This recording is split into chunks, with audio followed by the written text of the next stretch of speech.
Bonjour à tous, bienvenue sur Prodify. Aujourd'hui, chers compatriotes, chers Français, je vais vous présenter mon programme politique France 3.0 pour intégrer la blockchain et le Web3 dans la politique.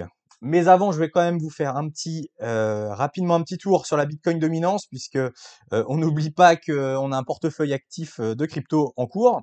Donc, en weekly, on suit toujours cette trendline. Cette semaine, on a une petite bougie baissière, hein, on est passé de 61% à 60%, on a perdu 1%, mais bon, on suit toujours cette trendline. Donc, rien de nouveau sous le soleil, la Bitcoin dominance reste toujours élevée, donc il va falloir attendre toujours pour la alt season. Rapidement également, un petit point sur le portefeuille. Alors, le portefeuille remonte un petit peu cette semaine. Alors, vu qu'on avait pris une grosse claque la semaine dernière, de toute façon, ça pouvait pas être pire. On retrouve un petit peu de vert hein, sur cette semaine, notamment Bintensor qui fait un plus 22% sur 7 jours, donc c'est assez intéressant. Le Fetch plus 9, Zcasing plus 4, Render plus 11. Voilà, globalement, on a du vert, on a quelques tokens rouges. On va regarder les meilleures progressions. Donc, on a le Tarasca qui a bien explosé, plus 86% sur 7 jours. DEAU aussi qui remonte, mais qui avait pris très cher la semaine dernière, plus 25%. Le Caspa, plus 23 et Bintensor, plus 22. Voilà pour les meilleures performances. Et dans les moins bons élèves, on a Clearpool à moins 21%, le Nolus moins 11%, Chlore AI moins 10 également pour Dion, MNW et Nosana pour les mauvais élèves de cette semaine. Revenons donc à notre programme. Alors, ce que j'ai fait, c'est que j'ai repris un article des Échos qui représentait le programme d'Emmanuel Macron en 2022. J'ai pris les 7 grands thèmes de la campagne et je les ai adaptés au Web3. Ce qui donne ce programme, donc France 3.0. En premier lieu, on va voir l'économie et travail vers une France numérique et décentralisée. Une révolution fiscale grâce à la blockchain. Premier point, création d'un e-euro public sur blockchain pour automatiser et sécuriser le prélèvement des impôts et cotisations sociales. Donc voilà, on peut penser. Alors là, il y a deux choses, hein, deux idées là-dedans. C'est mettre en place déjà un e-euro, donc un stablecoin euro qui serait rattaché sur une blockchain. Alors par exemple Ethereum hein, pour la sécurité, et puis qui permettrait voilà de prélever les impôts, les cotisations sociales. Vous auriez vos e-euros et voilà, on prélèverait automatiquement sur la blockchain vos impôts et les cotisations sociales. Deux, mise en place d'un portefeuille numérique citoyen pour recevoir automatiquement les aides sociales, évitant fraude et paperasse. Voilà, alors il y aura toujours ça, évitant fraude et paperasse. L'idée, c'est qu'il faut qu'il n'y ait pas de fraude et puis éviter tout ce qui est paperasserie, hein, parce que l'administratif, c'est catastrophique. Donc là, chaque citoyen aurait un portefeuille numérique, bien évidemment. Et puis, vous pourrez recevoir, alors on verra après, par exemple, votre salaire. Mais là, on parle, comme on est sur l'économie et le travail, ça serait tout ce qui est aide sociale, par exemple, également. Si vous avez la CAF, par exemple, vous recevrez sur votre wallet directement, par exemple, les virements de la CAF.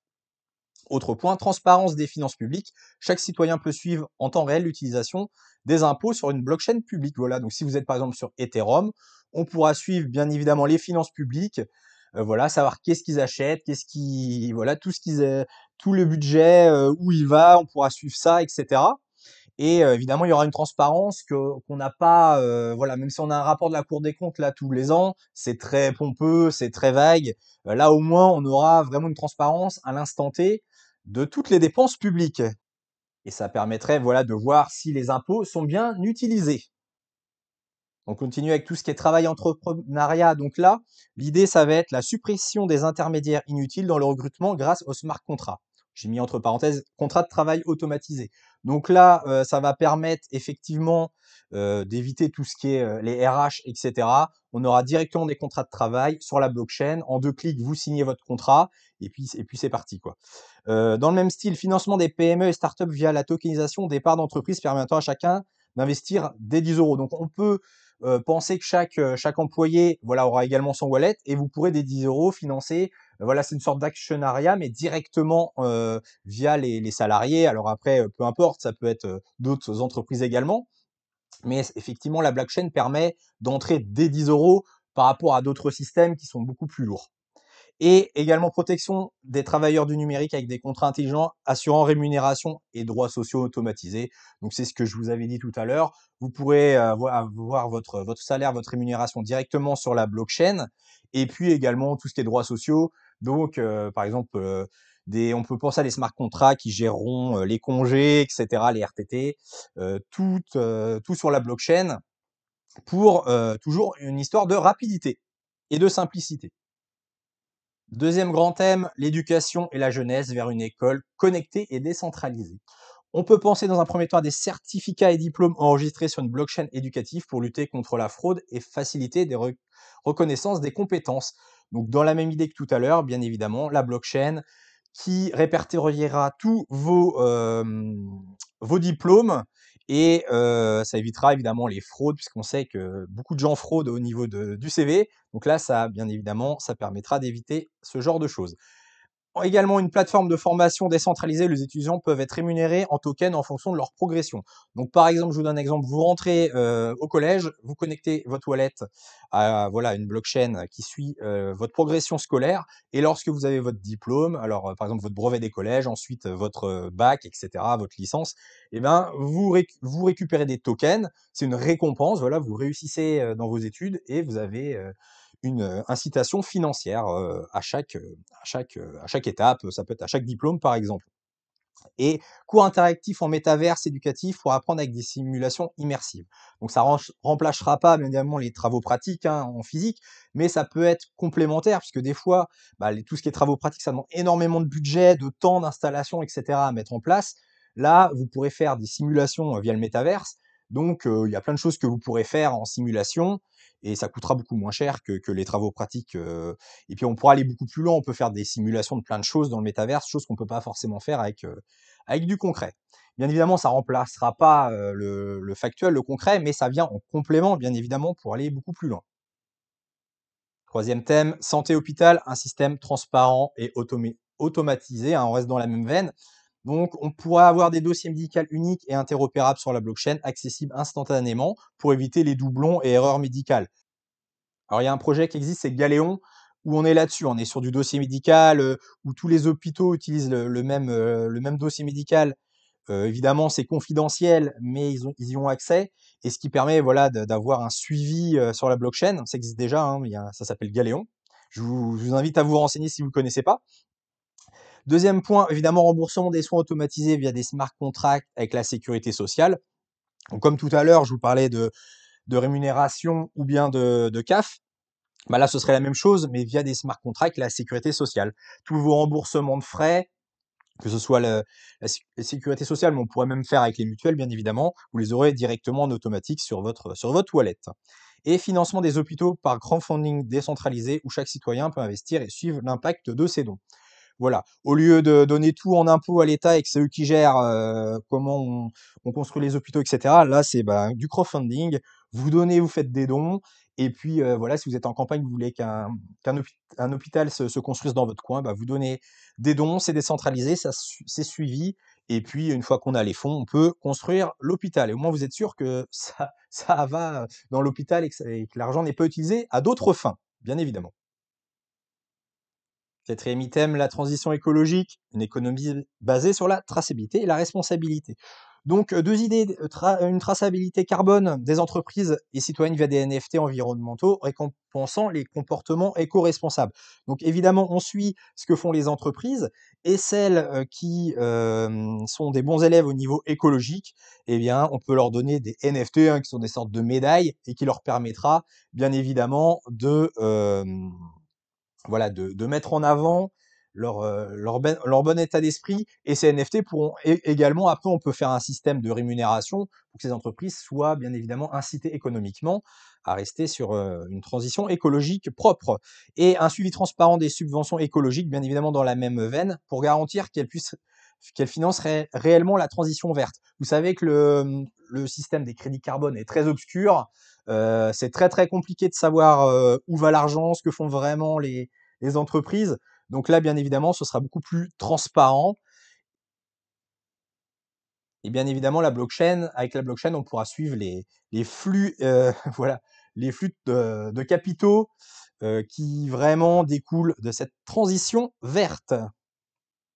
Cinquième sujet, sécurité et immigration digitalisée pour une gestion efficace et humaine. Premier point, l'identité numérique sur blockchain pour sécuriser les documents officiels et réduire la fraude, passeport, visa, etc. Bon, on sait très bien que les cartes d'identité, il y a un énorme trafic, que les gens qui sont illégaux, qui viennent en France, sont pas forcément, on ne sait pas trop qui c'est, ils ont des faux papiers ou ils n'ont pas de papiers, etc. Donc, bien évidemment, sur la blockchain, ce sera beaucoup plus simple pour le suivi. Et donc, processus d'asile transparent via une base de données publique décentralisée, réduisant les délais et assurant une gestion juste des demandes. Bien évidemment, alors tout ce qui est demande d'asile, etc., c'est une usine à gaz, ils doivent aller à la préfecture met 6 mois à faire des documents, etc. Enfin, c'est vraiment nul. Donc là, bien évidemment, toujours pareil, la rapidité et la transparence pour gérer les pauvres gens qui viennent chez nous. Et pour eux, c'est compliqué, et pour nous, ça l'est aussi. Donc c'est bon, c'est bien pour tout le monde quand tout va vite. Numérique et innovation, faire de la France un leader du Web 3. Bien évidemment, développement d'une IA décentralisée open source pour garantir l'éthique et la souveraineté des algorithmes. Alors effectivement, on est très à la bourre sur l'IA, même si là, dans les derniers jours, c'est un hasard. Macron vient de faire une annonce comme quoi il va libérer beaucoup de budget pour l'IA. On est très loin d'une grosse IA décentralisée. Nous, les Français, on est un peu à la ramasse, donc bien évidemment, il faudrait qu'on se bouge les fesses en ce sens. Et donc, dans ce sens, également, création d'un fonds national d'investissement en crypto-monnaie pour financer l'innovation. Donc, la même chose, hein, au niveau crypto, avec la loi MiCA, on est un peu à la ramasse.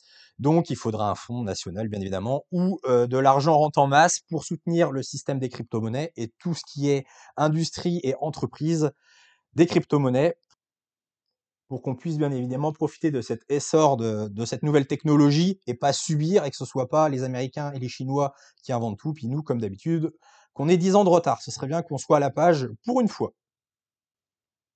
Et pour finir, le 7e point, une démocratie 3.0, un système transparent et participatif, hein. Donc, premier point, vote sur blockchain pour garantir des élections sans fraude et infalsifiables. Bon, là, vous avez compris.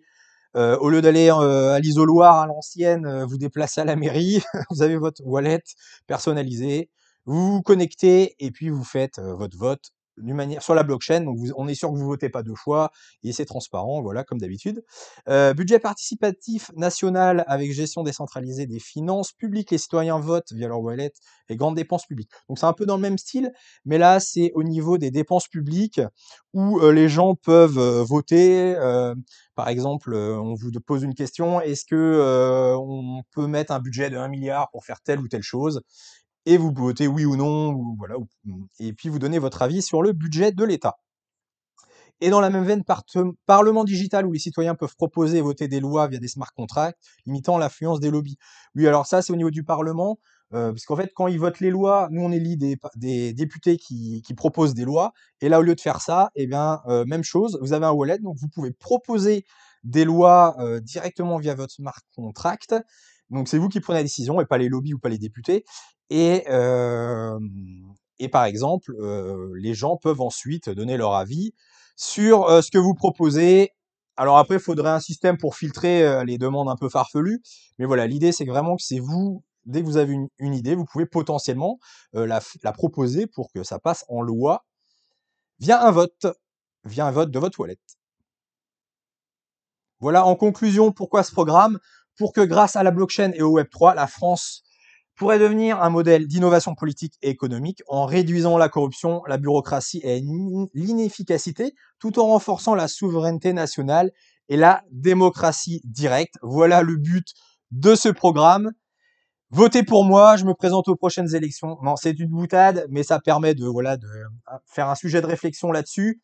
Et ce serait bien que les futurs politiciens s'inspirent de ça pour les intégrer éventuellement à leur prochain programme politique. Allez, bonne semaine, ciao.